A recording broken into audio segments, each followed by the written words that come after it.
उठाओ, आप लाओ उत्तर भाग इसका। ये आ गया ब्रह्म वैवर्त पुराण का उत्तर भाग, श्री कृष्ण जन्म खंड।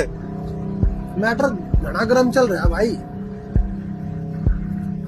ये देखो भाई जी, तो भाई फिर हमने कोई मतलब नहीं। भगवान नग्न अर्थात बिना वस्त्रों की राधिका का, राधिका जी को नंगा कर दिया। जो भगवान जिसको प्रेमानंद मानता है उनको भगवान ना कहीं ये काम है, ये सीखेंगे हम भगवान। इसे हमारे ये संत हो गए, इसे भगवान हो गए। देखो बता, भगवान नग्न राधिका का समालिंगन, और राधिका जहाँ का हो गया वहाँ मामी लिख दो, अपनी नग्न मामी का वो तो पहले इसी तो हो गया। समालिंगन करके जल के नीचे चले गए, भीतर क्रीड़ा करके राधिका के साथ वहीं अवस्थित हो गए।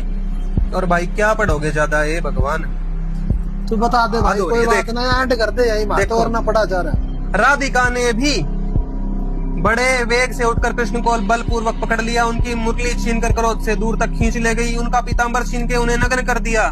भाई मामी भांजे पहला तो कृष्ण जी ने राधा यानी कि मामी जी नग्न करी, फिर मामी जी ने कृष्ण ने भांजा नंगा करा, और फिर क्या क्या करे वो, ये रमण करा इन्होंने। फिर माधव ने शीघ्र उठकर राधा को पकड़ लिया और हंसकर नग्न अर्थात बिना वस्त्रों की राधिका को छाती से लगाकर बार बार चुंबन किया।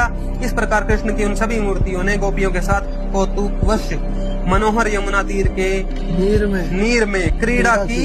अनंतर नग्न कृष्ण नग्न राधिका के साथ तट पर गए। ये मामी भांजे बिना कपड़ों के घूम रहे थे वहाँ। और कितने दिनों तक ये काम करे, ये पढ़ लो।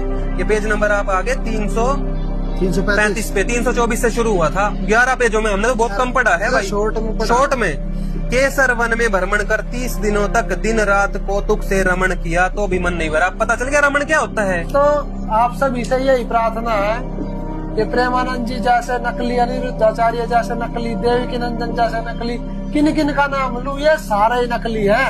इनको किसी को वेदों का ज्ञान नहीं, शास्त्रों का ज्ञान नहीं। इनको हम किसी का विरोध नहीं करते, लेकिन मजबूरन ये सच्चाई दिखानी पड़ती है। तो आपके लिए जो हम ये खतरा मोल ले रहे हैं, जिससे दुनिया हमारी दुश्मन भी बन रही है, पर कोई बात नहीं, हमारे गुरुजी ने आदेश दे रखे है बेटा सबको सच्चाई बतानी है, तो हमें कोई टेंशन नहीं है। चाहे जान चली जाओ, हमारे गुरुजी के आदेश से सबको सच्चाई बताएंगे और सबको सत्य से रूबरू कराएंगे। सत साहिब जी।